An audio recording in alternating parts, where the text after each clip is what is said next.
Hi, Christine Armstrong with Exercise Ruckus.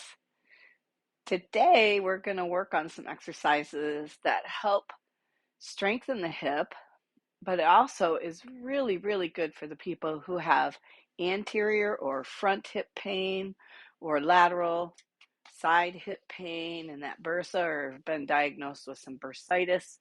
And this is also really good. These activities are really good for knee motion and strength. So start slow, go easy, always take care of yourself first, and join me for a few minutes of some fun ball activities. So you want to use an exercise ball that's not too big for you, but if it's all you have, or sometimes even a footstool works really well. It doesn't necessarily have to be a ball. The ball creates more of a challenge because of its shape. And so you want to lay on your back nice and easy. And then rest both feet up on top of the ball. And you want your feet about, they're not going to be glued together. You want them a little bit apart, but they can't quite go hip distance. Otherwise, they'll be off the ball. And first, you want to start with just a gentle pressing of the heels. So I push my heels down towards the floor. And believe it or not, you can get a little ab work here by engaging your core muscles. As you press down, you can push your tailbone down into the floor. And I would repeat this 10 or 12 times. Get the feel of it, go nice and slow. Hold at the final end for a few seconds and then release, pressing and holding. Feel your core engage as you press and continue to do so. This is a wonderful activation of the hamstrings, but it also really helps work the lateral side of your legs, your IT band. You can also drape your knees over your ball, arms out to the side, palms up. And this is a nice, easy trunk rotation. And this feels very good on the hips and back, and it helps elongate the lateral side of the spine, but it also helps stretch that tight IT band. So nice and easy. You don't have to bring your knees to the floor. You only go as far as you can. You can repeat that between each activity that you do, or you can start with it and then finish with it. So from heel presses, we move on, and we want knee range of motion and hip range of motion. So we pull our feet towards our hips. So it forces you to bend your knees as much as you can. Now, some of you with stiffer knees aren't going to get this far. Some of you will be happy just to get your knees past 90-degree flexion. So we pull the ball towards us and then push the ball away. As long as you can, you see it's shifted from my heels to my calves. So you can make an adjustment with the ball, like I feel like I need to walk the ball out a little farther. So it's resting more on my Achilles. And again, you can go nice and slow with this for range of motion. And that can be done with two legs. You can use your good leg to help guide the stiff leg along, right? You can even try affected leg only. And it's a little bit more wobbly, you'll notice.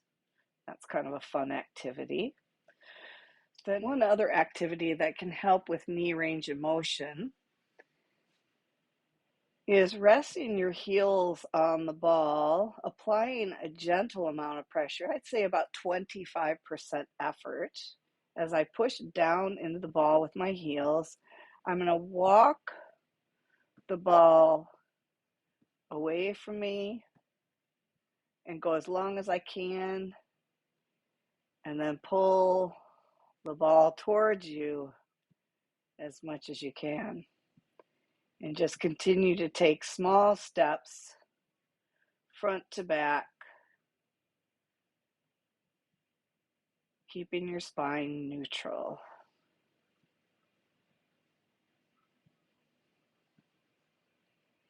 Then we progress from that same activity of just rolling the ball.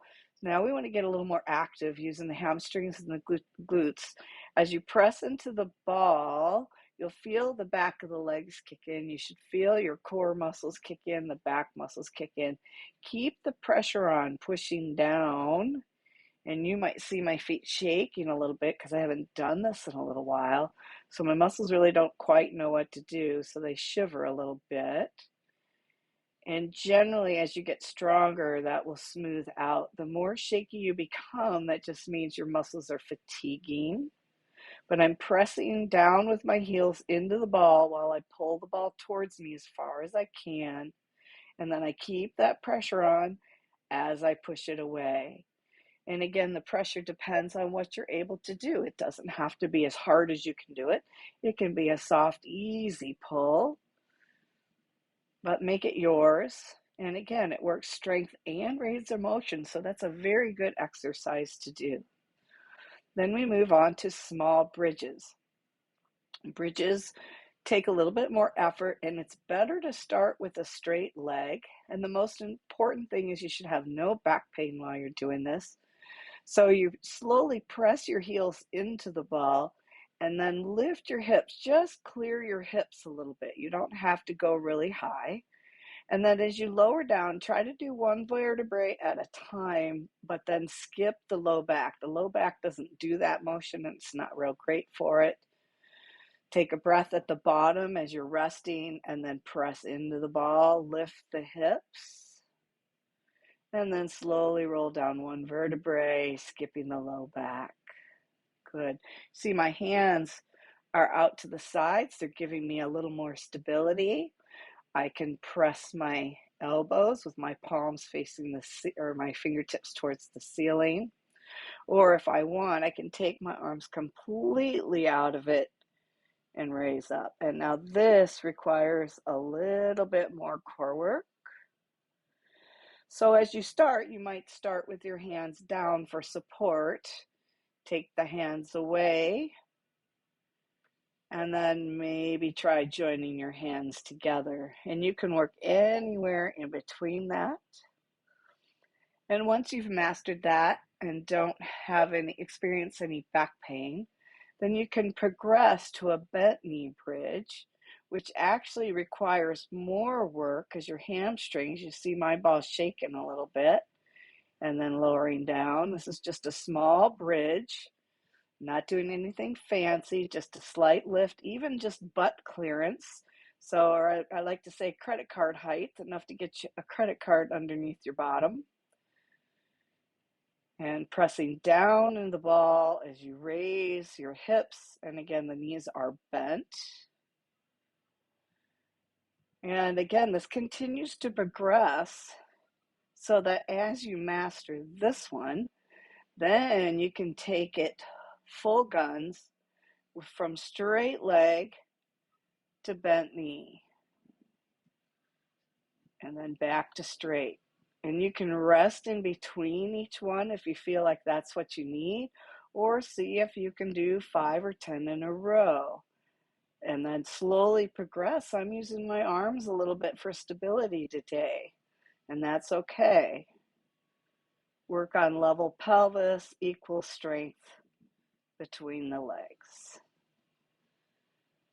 Good. And then I like to tuck it back under my knees and then drop side to side.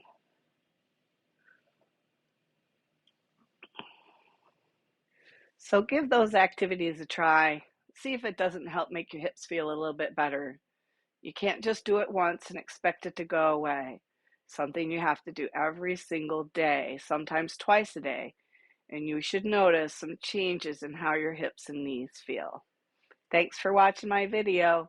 Have a great day. Keep moving.